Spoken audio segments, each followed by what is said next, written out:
Santa Clara County, California is one of the most expensive housing areas in America. Saratoga is particularly expensive, with median rent costing over $3,500 a month and 98% of homes costing more than $300,000. The high cost of housing has left many middle to low income families with no place to live and contributed to California's severe homelessness problem. In these circumstances, you would think that the government would praise efforts to provide a home for a working class family. Not Santa Clara County, however. Instead, the county tried to impose fines of over $100,000 on winery owner Michael Ballard, who is trying to help a family stay in their home. Marcelino has been our vineyard manager here and taking care of the grounds for well over 20 years now. When Marcelino Martinez and his family needed a place to live, Michael offered them the opportunity to live in an RV at his winery. But unbeknownst to them, in Santa Clara County, it is illegal to live in a trailer full-time. This means that people who cannot afford a traditional home are left with few options. It's very hard to live in San Jose. Everything is so expensive. To pay the rent and buy food is very expensive. And the schools in Saratoga are very good schools. That's where my children go. A very good school, and I'd like them to stay there. We first started dealing with the county in 2017 when the inspector came and first informed us that we'd have to remove the trailer from the property. They said the reason that they were enforcing this was because we were creating a public nuisance.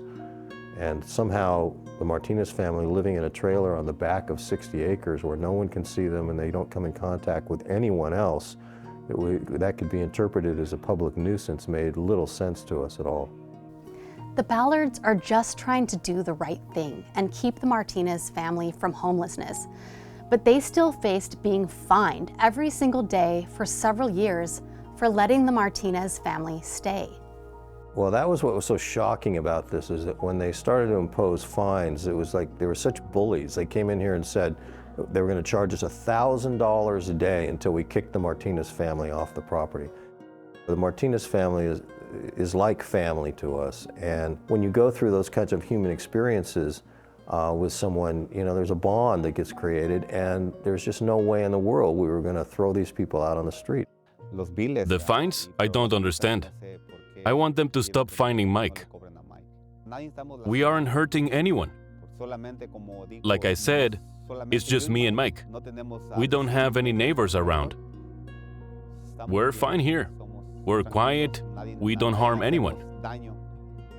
After years of standing up to the county, the Ballards and the Martinezes are building a traditional house on the winery for the Martinez family to live in.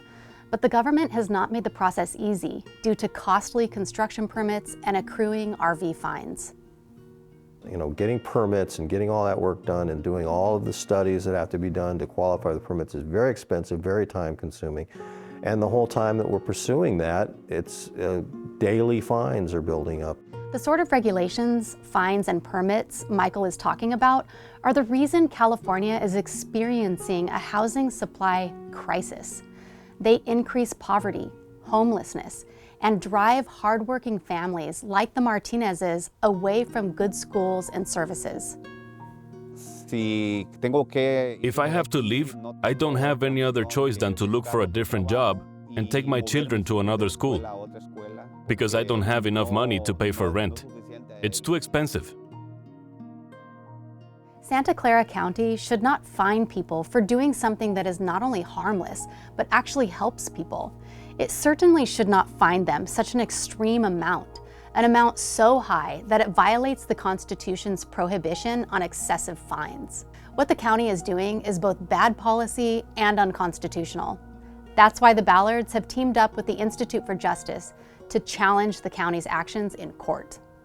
Yeah, I would hope that in the end the county would be made to recognize that good Samaritan behavior should not be penalized, that it should be encouraged, and that if everyone who is in a better position than another were to take someone else under their wing and help them, that would actually be a better solution and might actually solve some of the homeless problems and some of the poverty problems that we have in this county.